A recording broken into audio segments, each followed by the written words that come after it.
Los saludo nuevamente con esta información, la aprobación por unanimidad de esta ley en la Comisión del Trabajo del Senado todavía no se materializa, pero según decía la ministra del Trabajo, falta poco para que esto sea realidad. Tú lo decías, se espera que el 1 de mayo esto ya se materialice y la aprobación en el Senado, particularmente en la Comisión del Trabajo, implica varias cosas.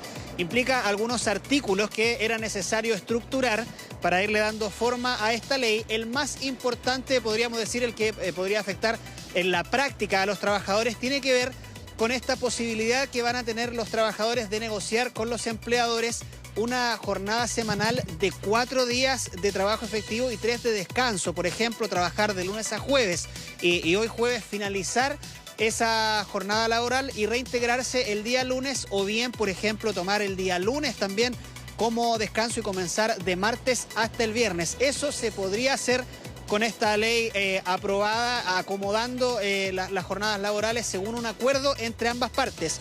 Otra situación que es bien importante de destacar es que esto va a ser gradual. No significa que si esto comienza a materializarse desde el próximo 1 de mayo, inmediatamente comencemos a trabajar 40 horas a la semana. Esto tiene un plazo, 1 hora al año, podríamos decir que va a ir reduciéndose la jornada laboral hasta marzo del año 2028, cuando ya debiese estar la jornada en general cubierta con 40 horas a la semana. Escuchemos reacciones, escuchemos también explicaciones que dan la ministra del Trabajo, también la ministra vocera de Gobierno en torno a este paso más que da la ley de 40 horas rumbo a su materialización definitiva.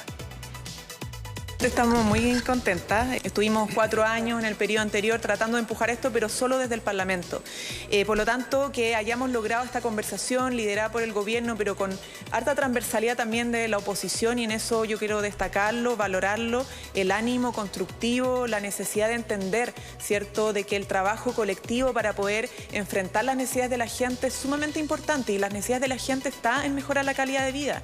No todo es trabajo. Va a ser muy posible que esto lo logremos sacar rápidamente, porque pucha que sería bueno, ¿no?, tener un 1 de mayo con una jornada de 40 horas en nuestro país para todas las trabajadoras y trabajadores de la patria.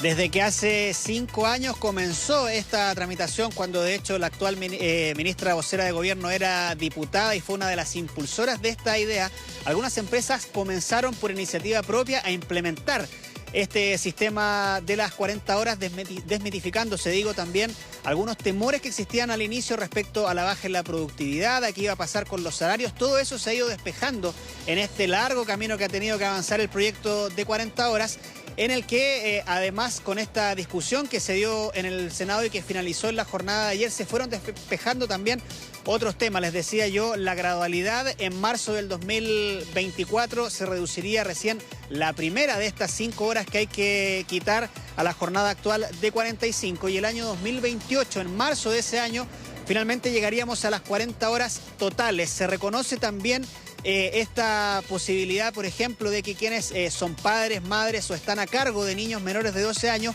puedan flexibilizar horarios de ingreso y salida como parte de este proyecto de las 40 horas.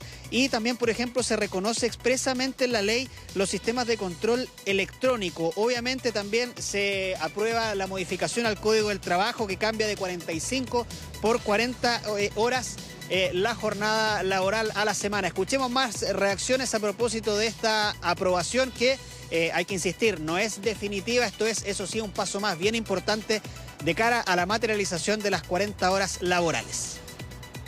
Aquí el desafío era un desafío grande. Había que hacerse cargo de reducir la jornada, pero también de entender las necesidades especiales y los desafíos que esta reducción de jornada le presentaban a un montón de rubros: al pequeño comercio, a las empresas de transporte, a las empresas que tenían turnos continuos, a empresas grandes y a empresas pequeñas. Y por eso es que haber escuchado a todos quienes quisieron exponer, que nos plantearan sus dudas, sus temores, que nos plantearan también soluciones, fue muy importante. Una legislación que marca no solo la protección, sino la justicia con trabajadores y trabajadoras. El otorgar al tiempo de descanso, al tiempo de ocio, la reducción de la jornada laboral implica mucho más que un número. Implica un buen vivir, un compromiso que es legislativo, nos decía la ministra Camila Vallejo en el año 2019, ¿cierto? A través de un proyecto de ley que nos sumamos, donde se generó la bancada transversal por las 40 horas, venía trabajando. Hoy día, 5 años de aquello, creemos que en este gobierno, nuestro gobierno, el presidente Boric, se marca justamente una prioridad para los trabajadores y trabajadoras de Chile. Era muy importante para el gobierno, así lo habían manifestado, conseguir esta unanimidad en la aprobación de la ley en la Comisión de Trabajo del Senado. Se consiguió con una negociación que involucró la aprobación de estos artículos que les había estado mencionando a propósito de la gradualidad, también de esta posibilidad de pactar junto con los empleadores un acomodo de la semana, de lograr semanas de 4 días laborales y 3 de descanso. También un tema que va a tener que definirse respecto a los promedios semanales de horas. Algunos días quizás se va a trabajar algunas horas de más, otro día se va a poder salir más temprano. Esa flexibilidad va a ser clave en la implementación que, como tú lo decías, Daniel, se espera que pueda materializarse a partir del próximo 1 de mayo.